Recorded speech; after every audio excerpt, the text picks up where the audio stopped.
We've heard a lot of pushback in the last couple of days, and we'll be creating greater dangers if we bring defendants to the federal courts and to our prisons. There's a suggestion of great distrust in our federal courts and in our prisons. And I think that's just flat wrong. And even if you put aside that assessment for a moment, let's look at the record. There have been 195 successful prosecutions in the federal courts of terrorists. The military commissions, which were created out of whole cloth down in Guantanamo, have had 3 convictions. 2 of them are out already. And one guy insisted on pleading guilty and would not participate in the commission hearing. So when you look at the relative experience and the track record, this artificial structure that was set up in military commissions down at Guantanamo, with all of the flawed rules, you had 2 problems. The system really didn't work.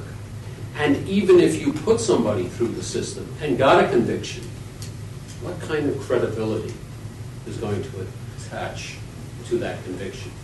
In contrast to a trial in federal court, which is going to represent the best of our country, and which overseas will be a product of our court system, something we can be proud of, and that people will say, yes, these guys have had a trial, and this is the record.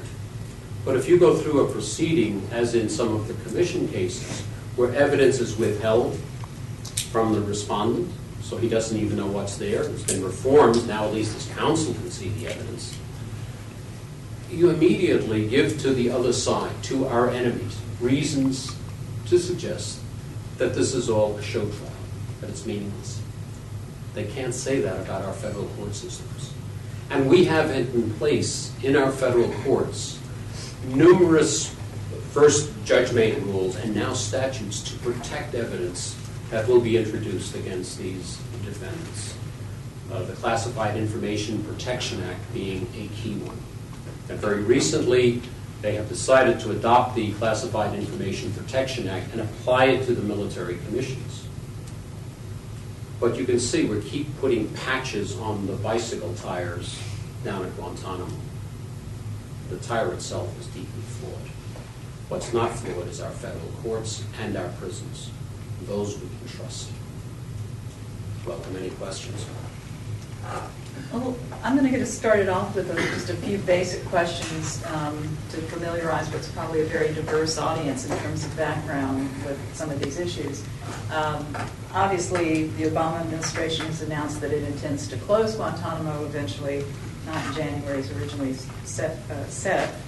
And last week, Attorney General Holder announced that some of the detainees will be tried in federal court, but some will still be tried in military commissions.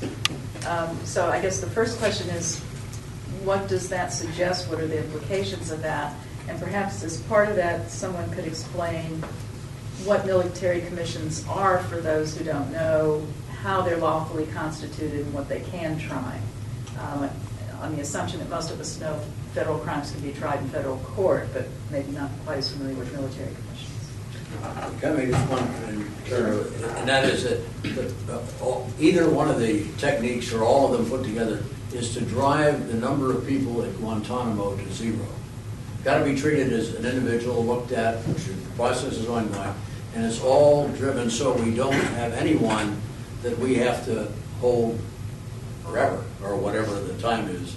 And so that, I just say that's what it's sort of all about, trying to do it in different techniques. And I was just saying, military commissions, they have a curious history. In 200 and, I think it's about 39 years of our history, we've had only 2 Supreme Court decisions or cases that looked at military tribunals and commissions. And yet in probably 4 or 5 years, we've had 3 major decisions.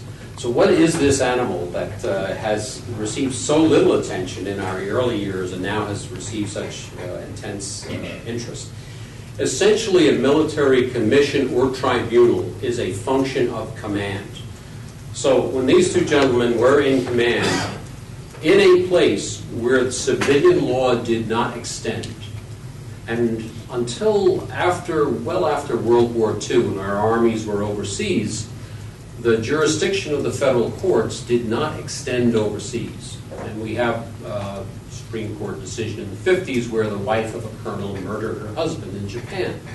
All right, so the federal courts did not at that time have jurisdiction in that kind of a case. The law abhors a vacuum, and of course in the military we want to make sure we're not associated with anarchy. And when spouses untimely dispatch their betters, there has to be some kind of a remedy. But when we look back, though, we see that tribunals were commonly used to try spies. Spying was not a common law necessarily an offense. So when we caught Major Andre during the Revolution, and we tried him for working with Benedict Arnold to take West Point, he was tried before a tribunal established by General Washington. Interestingly, in the War of 1812, General Jackson, down in the Battle of New Orleans, while he was waiting for the British, who had landed a little south of the city, to march up, declared martial law on his own. And he then went on to beat the British rather severely. But he didn't withdraw the martial law order. And someone had the effrontery to question why, as a civilian, he was still living under martial law. And Andrew Jackson was a somewhat volatile individual, and he took this person's questioning to be an affront to his authority and ordered him put in prison. Now, the man's friend went down to the local federal judge, Judge Hall, and the federal court was there in New Orleans, and Judge Hall issued a writ of habeas corpus, the great writ that says if you're going to put somebody in prison, there has to be evidence that the person is there on the color of law, that they violated the law. So the good judge had the writ delivered to General Jackson. General Jackson read it and then ordered that Judge Hall be put in prison next to the guy that was being held. So tempers cooled down, and about 5 days later, General Jackson ordered that both the judge and the original individual be released. The judge promptly convened his court and fined General Jackson a $1,000 fine, which he paid. So you have this sort of strange beginning. The military commissions were again tried during the Civil War. General Taylor used them in Mexico. Obviously in Mexico the federal law didn't extend. During the Civil War, special situation. A congressman from Ohio was imprisoned through a military commission. But after that, they're principally dealing with, again, the vacuum of jurisdiction, where the writ of the federal court does not go. The military commander can, as he can assemble a court-martial, if one of his own soldiers violates the law, he can create a commission to try those who violate the law of war or violate the rules of his jurisdiction. Kind of a strange animal.